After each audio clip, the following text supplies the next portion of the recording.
George Lucas was a self-confessed science fiction geek and also a big fan of 1940s serials such as Buck Rogers and Flash Gordon.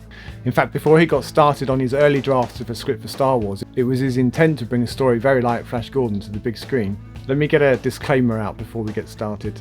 So despite my tongue-in-cheek words on the thumbnail picture, I wouldn't say George Lucas stole anything, more a case of reusing, borrowing or being influenced by the collective body of works, the science fiction classics. So any Disney lawyers among you can take a chill pill, relax and enjoy the show.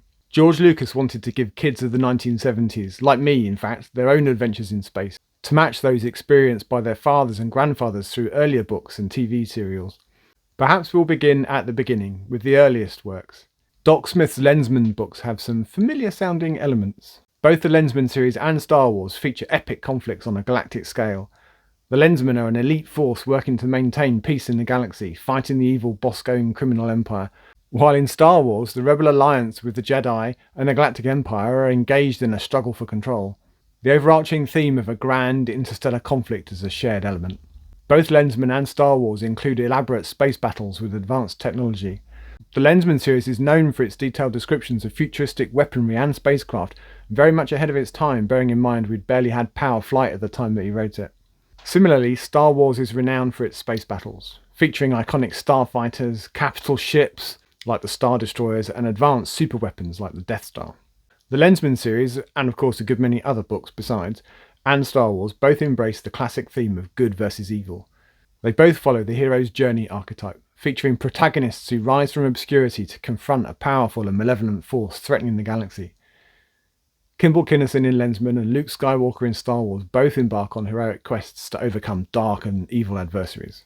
In Star Wars, the Force is a central concept, representing a mystical energy that the Jedi can tap into. In Lensman, the lens itself has certain mystical and psychic properties, enhancing the abilities of those who possess it. Both the Jedi and the Lensman have at their core the mission to protect the galaxy, sometimes from itself. In 1937's Galactic Patrol, Lensman Kimball Kinison stumbles upon secret plans for a military grand base. Kinison is thrust into numerous adventures that climax when he destroys the base by using his Lensman abilities. Death Star, anyone? In an echo of the famous scene where Obi-Wan teaches Luke Skywalker the Force, Kinison even wears an opaque armoured helmet. In fact, Smith's work is full of plot elements that Lucas might have borrowed. There are spherical moon-sized spaceships, light swords or a blade of flame, tractor beams, benevolent guardians, an evil empire of course, and even jettisoning a lifeboat with a data spool containing secrets of the enemy's superweapon. The first of Edgar Rice Burroughs' John Carter of Mars books, A Fighting Man of Mars, provided some inspiration for an early draft of what became Star Wars, but less was retained. We kept the bantha, but we lost the giant flying birds. C.L. Moore's classic Northwest Smith character sounds suspiciously like a certain adventuring smuggler of Luke Skywalker's acquaintance. Both Northwest Smith and Han Solo have a certain roguish je ne sais quoi about them. They're charming, independent, and have a charisma that makes them likeable despite their morally ambiguous actions. They are each essentially spacefaring mercenaries. They operate on the fringes of the law, taking on jobs that often involve smuggling, dealing with shady characters, denizens of the space underworld. Both exist in morally grey areas. They're not strictly heroes or villains, but rather individuals with their own code of ethics, navigating through a universe that often requires them to make difficult and questionable decisions. Both Smith and Solo are skilled marksmen and are quick with their blasters. They're not afraid to resort to violence when the situation calls for it. Yet they also possess a certain level of finesse and style in their actions. I think Northwest Smith would definitely have shot Greedo first in the Mos Eisley Cantina. Isaac Asimov's Foundation books may also have been the source for some concepts in Star Wars.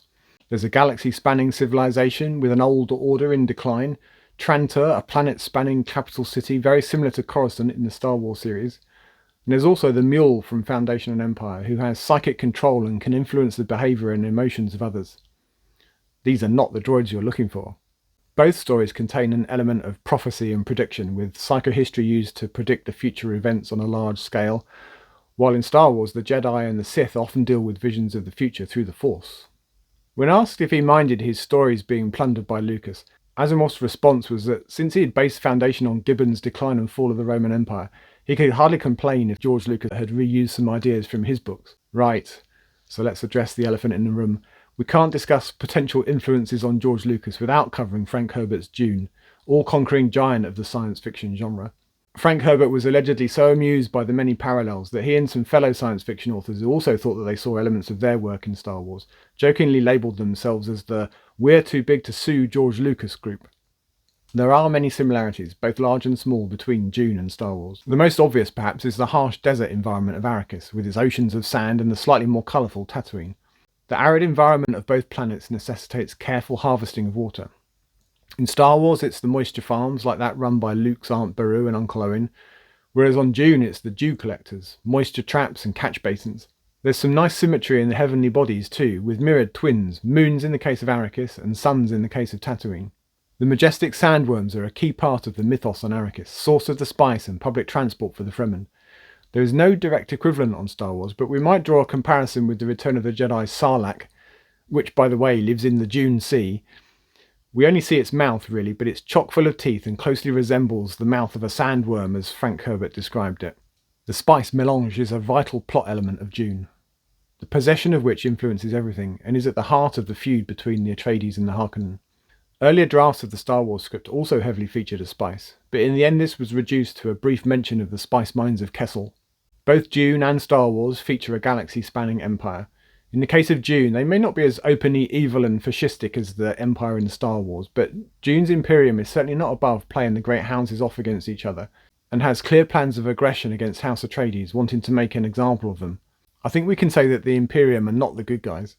I also think we can make an easy comparison between the Fremen and the Rebel Alliance. Both are a ragtag band of guerrilla warriors, at least at first. Both are fighting for their freedom and their lives in the face of Imperial aggression and oppression. And can you see a parallel between Imperial stormtroopers and the Imperium Sardaukar troops of Dune? Despite the stormtroopers' deserved reputation for poor aim, both Carjas are supposed to be the elite fighting force, the enforcers of their emperor, feared throughout their respective galaxies. Both Dune and Star Wars have sisters as significant characters. Alia is Paul Atreides' younger sister. Both Alia and Princess Leia grow up to take up leadership roles, and to varying degrees both Alia and Leia have great insight and mind control abilities. In Leia's case, this is more dormant in the first movie and merely a sensitivity to the Force. Talking of the Force, there is no all-pervasive equivalent in Dune, but I think that there are elements of it. Admittedly, they can't move objects with their minds, but the Bene Gesserit ability to use their voices to control others sounds an awful lot like Ben Kenobi's use of his voice. Once again, these are not the droids that you're looking for.